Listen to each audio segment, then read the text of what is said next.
తెలంగాణ ప్రభుత్వం ఎన్నికల ముందు ఇచ్చిన హామీల అమలు దిశగా అడుగులు వేస్తుంది. ఇందులో భాగంగా పేదలకు ఇందిరమ్మ ఇళ్లను నిర్మించి ఇవ్వడానికి సిద్ధమవుతుంది.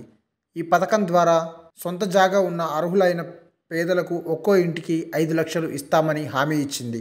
అలాగే జాగా లేని పేదలకు స్థలం పట్టాలు ఇచ్చి ఇంటి నిర్మాణానికి నిధులు ఇస్తామని ప్రకటించింది. ఇప్పటికే ఇందిరమ్మ ఇళ్ల కోసం దరఖాస్తులు స్వీకరిస్తున్నారు. ఈ క్రమంలో తొలుత సొంత జాగా ఉన్న పేదలకు ఒక్కో ఇంటికి 5 లక్షల చొప్పున నిధులు విడుదల చేసి వెంటనే ఇళ్ల నిర్మాణం చేపట్టేలా చేయాలని నిర్ణయించారు. అలాగే రాష్ట్రంలో సొంత జాగా లేని నిరుపేదలు భారీగా ఉన్నారు. అలాంటి వారికి తొలుత ఇంటి స్థలం ఇచ్చి అందులో వారు ఇల్లు నిర్మించుకునేందుకు నిధులు ఇవ్వాలని ప్రభుత్వం నిర్ణయించింది. పేదలకు పంపిణీ కోసం భారీగా భూమిని సేకరించాల్సి ఉంది. ఇక ఇందిరమ్మ ఇళ్ల నిర్మాణానికి సంబంధించి 3 నమూనాలను సిద్ధం చేస్తున్నారు. ఈ అంశంలో త్వరలో నిర్ణయం తీసుకునే అవకాశం అయితే ఉంది. ఇక అమరుల కుటుంబాలకు 250 చదరపు గజాల చొప్పున ప్లాట్లను ఇవ్వాలని ప్రభుత్వం నిర్ణయించింది. అదే స్థలాల్లో వారికి ఇళ్లను కూడా నిర్మించి ఇవ్వనున్నారు. లబ్ధిదారుల జీవన ప్రమాణాలు మెరుగవుతాయని ప్రభుత్వం చెబుతుంది. ఈ పథకం కింద దరఖాస్తులను ఆన్లైన్లో లేదా సంబంధిత శాఖ కార్యాలయం ద్వారా సమర్పించవచ్చు. దీనికి అర్హత ఏంటి అంటే దరఖాస్తుదారు తెలంగాణ శాశ్వత నివాసి అయి ఉండాలి.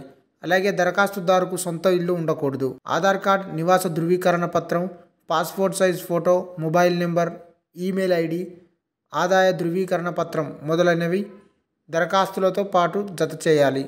దరఖాస్తు ఫారం తీసుకొని అందులో అవసరమైన అన్ని వివరాలను పూరించాలి. ఆ తర్వాత అవసరమైన అన్ని పత్రాలను జత చేయాలి. ఈ ఫారంను సంబంధిత కార్యాలయంలో లేక ఆన్లైన్లో దరఖాస్తు చేసుకోవచ్చు. ఏమైనా సందేహాలు ఉంటే హెల్ప్ లైన్ నెంబర్ను సంప్రదించవచ్చు.